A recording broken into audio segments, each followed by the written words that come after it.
장로로 세워지는 분들은 절대로 내가 다른 사람들보다 더 탁월하다라고 생각을 하면 안 될 것 같습니다.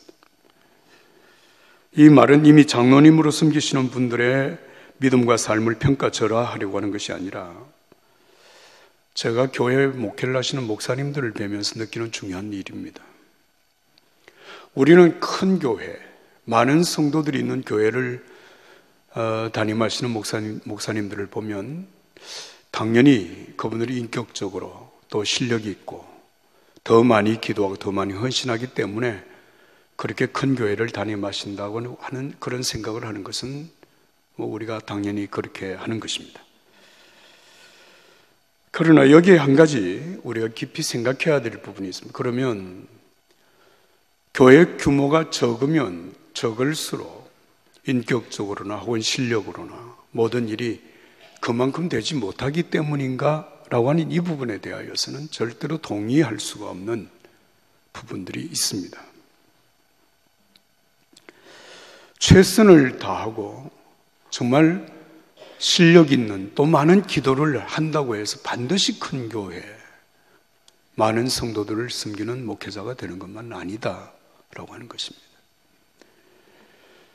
주님 앞에 서게 되면 왜 하나님께서 그분을 그렇게 귀하게 쓰셨는지를 우리가 알게 될 것이고, 정말 우리가 주님 앞에서는 그날에 어떤 그분의 직책과 관계없이 주님으로부터 칭찬받는 내용은 전혀 다를 수 있다고 하는 사실을 우리가 알게 될 것입니다. 그러기 때문에 우리 예수 믿는 믿음의 사람들은 어떤 직임 때문에 누구를 시기할 것도 없고 직임 때문에 교만할 것도 없습니다.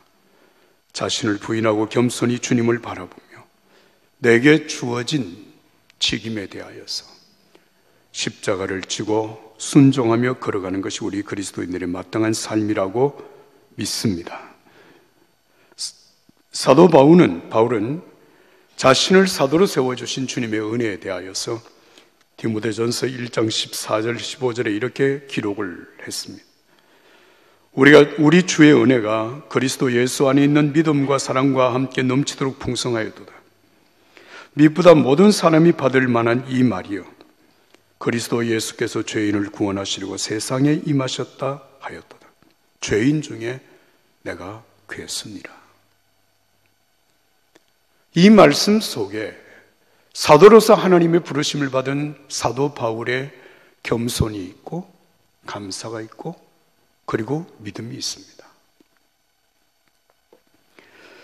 오늘 우리가 읽은 이 본문의 말씀을 보면 그리스도인들의 삶에는 반드시 주님의 평가가 있다라고 하는 사실을 말씀하고 있습니다.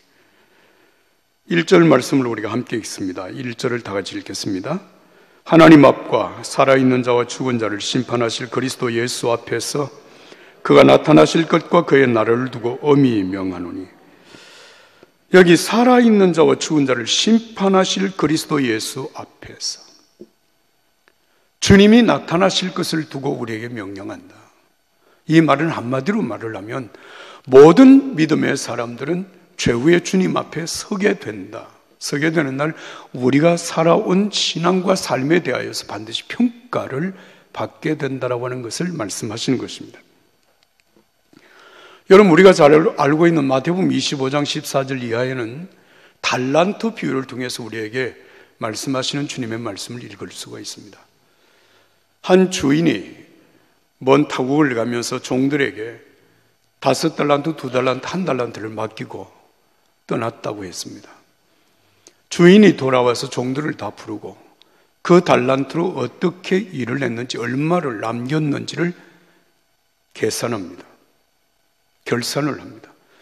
그때 5달란트, 2달란트를 더 남겨온 사람들은 칭찬을 받습니다. 잘하였도다, 착하고 충성된 종아, 내가 적은 일에 충성하였으며 내가 내게 많은 것으로 맡기리니 내 주인의 즐거움에 참여할지어다. 그러나 1달란트를 땅속에 묻어두었다가 1달란트를 가져온 종에게는 정말 심각한 책망을 하십니다. 이 무익한 종을 바깥 어두운 데로 내어 쫓아라. 여러분, 이 주님이 평가하시고 심판하시는 이 상황에서는 우리가 그렇게도 소중하게 여기고 그 소중한 것을 우리가 정말 사모하고 있는 은혜라고 하는 말, 은혜라고 하는 말이 전혀 적용이 되지 않습니다. 다시 말하면 하나님 앞에서는 그 순간, 그때는 은혜가 적용이 되지 않는다는 것입니다. 요한계시록 20장과 22장의 말씀을 보면 각 사람이 자기 행위대로 심판을 받게 되고 각 사람에게 그가 행한 대로 갚아주신다고 말씀을 하셨습니다. 그러므로 우리 그리스도인들의 삶은 끝을 생각하고 오늘을 사는 것입니다. 주님 앞에서는 그날에 내가 어떻게 쓸 것인가를 생각하고 오늘의 삶을 살아간다는 그런 말씀입니다. 그리고 오늘 이 본문의 말씀을 보면 우리가 사는 이 세상에 대하여서 말세라고 하는 말을 하고 있습니다. 그러면서 말세의 특징이 뭐냐? 그 특징에 대하여서 디모데후서 3장과 4장의 말씀을 보면 대충 이런 내용을 우리가 알 수가 있습니다. 말세에 고통하는 때가 이르게 된다. 말세는 경건의 모양은 있으나 경건의 능력은 없는 자들이 일어난다는 것을 말씀하고 있습니다. 그리고 때가 이르리니 사람이 바른 교훈을 받지 아니하며 귀가 가려워서 자기 사욕을 따를 스승을 많이 두고 또 귀를 진리에서 돌이켜 단한 이야기를 따르리라고 말씀을 했습니다. 말세를 고통하는 때라고 말합니다. 왜 그럴까요? 두 가지 이유 때문에 그렇습니다. 하나는 교회 안에서조차 경건의 모양은 있으나 경건의 능력이 없는 자들이 일어난다는 것입니다. 이게 교회의 고통이죠. 또 한 가지, 여러분 모든 그리스도인들에게 적용되는 말인데 진리를 소홀히 하고 하나님의 말씀을 소홀히 하고 자기의 사욕을 쫓을 스승을 많이 두고 허탄한 이야기를 따르는 그런 경향이 많아진다고 하는 얘기입니다. 여러분 한때 다시 말하면 1980년대에는 강남에서는 이런 말이 이렇게 회자되고 있었습니다. 현대인이 되려면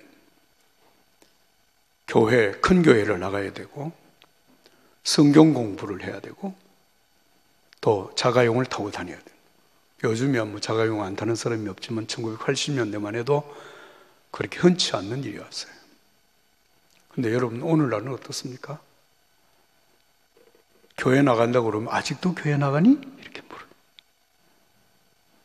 성경책을 들고 다니면 마치 광신자 취급을 당하는 시대가 오늘입니다. 그러나 여러분 분명히 우리가 기억해야 될 것이 있습니다. 기독교의 신앙이 시작되어진 곳이 어디냐 하면 예수님이 십자가에 못 박힌 골고다 언덕입니다. 예수님이 골고다 언덕에서 십자가에 못 박혀 죽으심으로 말미암아 우리의 죄악이 대속되고 우리를 의롭다 하시는 하나님 앞에 서게 되는 구원의 길이 열리게 된 것이죠. 여러분 십자가는 그리스도인들을 장식해주는 장식품이 아닙니다. 예수님이 우리의 죄를 대속하기 위하여 지신 죽음의 형틀입니다. 끔찍한 형틀입니다. 여러분, 오늘 우리가 사는 이 세상이 주님이 십자가를 지시는 그때와 그렇게 크게 다르지 않습니다. 오늘 또 믿음을 지키며 정말 경건의 능력을 가지고 살아가는 것은 그때도 어려웠지만 지금도 어렵습니다. 여러분 어떻게 생각하면 참 요즘 믿음 생활하기가 좋아. 뭐 예수 믿는 것도 어렵지 않아. 그렇게 우리가 생각한다면 우리가 정말 진지하게 신앙생활을 하는가를 한번 반성해 보아야 될 필요가 있습니다. 왜냐하면 예수님께서 누구든지 나를 따라오려거든 자기를 부인하고 자기 십자가를 지고 나를 따를 것이니라고 하셨는데 우리가 자신을 부인하지도 않고 십자가를 지지도 않고 쉽게 따라갈 수 있다면 정말 나는 진지하게 예수님의 제자로 살아가고 있는가라고 하는 것을 물어보아야 할 것입니다. 어떻게 보면 그리스도인은 이 말세와 같은 이 세상을 살아가면서 고난당하는 것을 어떻게 보면 당연하게 여기고 무릎으로 살아가는 삶이라고 생각됩니다. 오늘 본문 7절과 8절의 말씀을 여러분 한 목소리로 읽겠습니다. 7절과 8절입니다. 나는 선한 싸움을 싸우고 나의 달려갈 길을 마치고 믿음을 지켰으니 이제 후로는 나를 위하여 의의 멸관이 예비되었으므로 주 곧 의로우신 재판장이 그날에 내게 주실 것이며 내게만 아니라 주의 나타나심을 사모하는 모든 자에게도니라. 할렐루야. 자, 여러분 여기에 보시면 우리의 삶은 끝을 생각한다고 그랬죠. 그 끝에 주님 앞에서는 그날에 받을 영광의 상급 의의 멸관을 받았을 것을 기대하며 오늘 마치 선한 싸움을 싸우는 군인처럼 살고 운동장에 상을 얻기 위하여서 힘껏 달리는 선수와 같이 사는 것이다. 내가 선한 싸움을 싸우고 달려갈 길을 다 달리고 믿음을 지켰으니. 여러분, 그리스도인의 삶을 군인으로, 선수로 비유를 했다고 하는 것은 대단히 의미가 있습니다. 이 군인도 그냥 폼을 재는 군인이 아니라 적을 물리쳐서 이길 수 있는 군인. 선수, 경기하는 선수, 상을 얻기 위하여서 달리는 선수입니다. 디모데후서 2장 3절 이하의 말씀 이렇게 기록합니다. 너는 그리스도 예수의 좋은 병사로 나와 함께 고난을 받으라. 병사로 복무하는 자는 자기 생활에 얽매이는 자가 하나도 없나니 이는 병사로 모집한 자를 기쁘게 하려 함이라. 경계하는 자는 법대로 경계하지 아니하면 승리의 관을 얻지 못할 것이며. 그렇습니다. 여러분, 군인과 운동선수는 성격적으로 대단히 다른 일이죠. 그러나 군인이든 선수든 공통점이 있습니다. 그 하나는 좋은 결과를 만들어내기 위하여서 존재하는 사람들입니다. 다시 말하면 전쟁에서 승리하기 위하여서 존재하는 것이 군인이고 경기에서 메달을 따기 위하여서 여러분 선수로 발탁이 된다고 하는 사실을 우리는 잊지 말아야 되는 것입니다. 그냥 군대가 필요하니 군인이 필요하니까 그냥 와서 군복 입고 있어. 그런 군인이 있습니까? 그런 선수, 그런 군인은 존재하지 않습니다. 한 나라의 군인이 존재하는 것은 언젠가는 적과 맞부딪혀야 되는 그 순간에 승리해서 나라를 지키도록 하기 위하여서 군인을 세우는 것이죠. 그래서 군대 지휘관은 적의 공격을 대비해서 강인한 군인으로 훈련시키는 것입니다. 마찬가지로 여러분 그리스도 예수의 좋은 군사, 하나님의 나라를 위하여 세워지는 주님의 군인들, 여러분 승리해야 됩니다. 우리의 싸움은 혈과 육에 관한 것이 아니라 보이지 아니하는 영적인 싸움이라고 하는 사실을 생각하면 우리의 준비는 더욱 중요하다 할 것입니다. 예배 훈련, 말씀의 훈련, 기도의 훈련, 경건의 훈련을 통하여서 정말 우리가 영적으로 강건해지고 어떤 상황에서도 여러분 영적인 전투에 승리할 수 있어야 합니다. 예수님께서 메시아로서의 생애를 시작하기 전에 광야로 가서 40일 동안 금식하며 기도하셨습니다. 거기에서 예수님이 3가지 시험을 이기셨다고 하는 사실을 우리는 잘 알고 있습니다. 돌로 떡을 만들어 먹으라, 성전 꼭대기에서 뛰어내려 보아라, 천하만국의 영광을 줄 터이니 내게 절하라. 우리는 이 문제를 어떻게 보면 그렇게 심각하게 생각하지 않고 그렇게 예수님이 이기셨구나 정도로 생각을 하지만 여러분 40일 동안 금식 기도한 예수님에게 돌로 떡을 만들어 먹는다고 하는 것은 이거 엄청난 시험입니다. 제가 아는 한 분은 40일 금식하고 죽었습니다. 친구들이 40일 금식했다고 막 올라가서 수고했다고 격려하고 내려오면서 햄버거를 하나 사줬는데 햄버거 먹고 죽었어요. 여러분 이해가 됩니까? 40일 금식 기도를 안 해봐서 잘 모르겠어요. 이게 보통 어려운 시험이 아닙니다.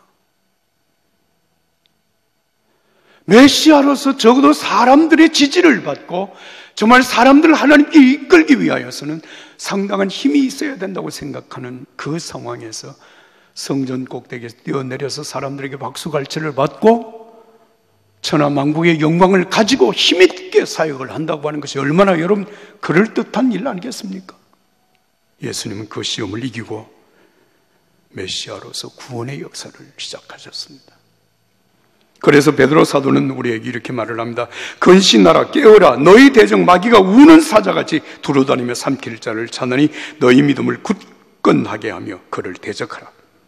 이는 세상에 있는 너희 형제들도 동일한 고난을 당하는 줄 알미로다.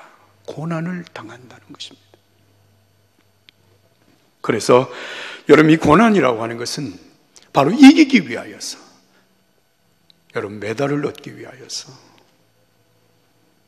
최선을 다하고 끝까지 인내하며 포기하지 않는 헌신이 반드시 뒤따른다라고 하는 것입니다. 고린도전서 9장 24절 25절의 말씀입니다. 운동장에서 다름질하는 자들이 다 달릴지라도 오직 상을 얻는 사람은 한 사람인 줄 너희가 알지 못하느냐. 너희도 상을 받도록 이와 같이 다름질하라. 이기기를 다투는 자마다 모든 일에 절제하나니 그들은 썩을 승리자의 멸관을 얻고자 하되 우리는 썩지 아니할 것을 얻고자 하노라. 여러분 세상에서 메달을 얻기 위한 선수들 절제하고 인내하고 수많은 자기 한계 앞에서 그 한계를 극복하며 끝까지 죽을 힘을 다해 달린 사람들에게 주어지는 영광입니다. 여러분, 경기를 마치고 시상대에 올라서 눈물을 흘리는 선수들의 모습을 보셨죠? 김연아 선수도 나중에 그 울음을 터뜨리는 모습을 보였습니다. 그냥 좋은 것만이 아닙니다. 우리는 그들의 눈물의 의미를 사실은 정확하게 모릅니다. 그 눈물 속에 지난날에 그 메달을 위해서 달려온 삶의 고뇌가 있고 고통이 있습니다. 절망과 좌절이 거기에 있습니다. 그 모든 것을 딛고 지금 그 시상대 위에 오른 선수들의 마음속에 그 감격, 그 눈물 어찌 그렇게 달려보지 아니한 우리가 이해를 할 수 있겠습니까? 세상에서 잠깐 동안의 영광을 위한 메달을 얻기 위하여서 그렇게 수고하고 인내하고 애쓰고 여러분 노력한 결과에 얻어지는 것이라면 썩지 아니할 면류관, 영원한 면류관, 우리 주님께로부터 받을 그 영광의 상급을 바라보고 달리는 선수와 같이 살아가는 그리스도인들의 삶에서 여러분 우리가 마땅히 견디어야 할 아픔, 극복해야 될 자기의 한계, 끝까지 참고 달려야 되는 인내, 어찌 우리가 소홀히 여길 수 있겠습니까? 저는 2003년도 3월 23일 날 종교교회 22대 담임 목사로 부임을 해서 지금 16년째 교회를 섬기고 있습니다. 제가 교회 부임을 하면서 바로 이제 이어서 나원영 목사님이 27년 교회 목회를 하시고 은퇴를 하셨습니다. 은퇴하는 그날 그 시간에 제 마음속에 간절한 한 기도가 시작이 되었습니다. 주님, 저에게도 원로 목사님이 은퇴하시는 것과 같은 그런 이런 은퇴를 할 수 있는 복을 주십시오. 나이가 70이 되면 누구나 다 은퇴를 하는 것은 사실이지만, 그러나 정말 그 은퇴가 대과 없이라고 말하지, 무엄하게 정말 달려갈 길을 다 달리고 은퇴를 할 수 있기를 간절히 소원하는 마음이 제 마음 속에 있었습니다. 지금도 있습니다. 목회가 누가 저를 어렵게 해서가 아니라 목회자로 산다는 것은 그렇게 쉬운 것은 아니다는 생각을 요즘 하게 됩니다. 참 힘들 때가 많습니다. 그래도 주님 끝까지 달리고 은퇴하는 복을 주십시오. 저의 간절한 기도입니다. 2014년 12월 24일 아침에 원로 목사님이 세상을 떠나셨어요. 성탄절이 지난 다음 날 장례 예배를 드렸습니다. 그날 제 마음속에 또 하나의 기도가 간절해졌습니다. 주님, 저도 제 삶을 다하고 주님 앞에 서는 그날 원로 목사님처럼 죽는 복을 허락해 주십시오. 저는 죽음이 조금도 두렵지 않습니다. 주님께서 내 생명을 부르시는 그날에 대한 기대가 있습니다. 그런데 그날 원로 목사님처럼 복된 죽음을 죽었으면 좋겠습니다. 간절한 기도입니다. 여러분, 우리말에 끝이 좋으면 다 좋다는 말이 있습니다. 시작도 잘 해야 되지만 마지막 정말 우리의 삶의 결승 지점에 이르는 그 순간까지 잘 해야 된다고 하는 말의 의미겠죠. 우리는 이미 출발을 한 사람이고 지금 달리고 있는 선수와 같은 사람입니다. 때로는 숨이 차고 숨이 턱에 받치고 주저앉고 싶을 만큼 힘들고 어려움, 그때에도 내가 아무리 노력해도 내가 기대하는 것으로 미치지 못하는 내 자신의 한계 앞에서 절망도 하고 좌절도 하지만, 그러나 우리의 다름질은 중단할 수 없습니다. 달려야 합니다. 끝까지 달려야 합니다. 여러분, 믿음의 주요 온전케 하시는 이 예수님을 바라보고 달려야 합니다. 주님, 우리에게 주신 이 사명의 길을 시작할 때, 믿음의 길을 시작할 때 처음 사랑, 처음 행위를 놓치지 않고 그렇게 달려야 합니다.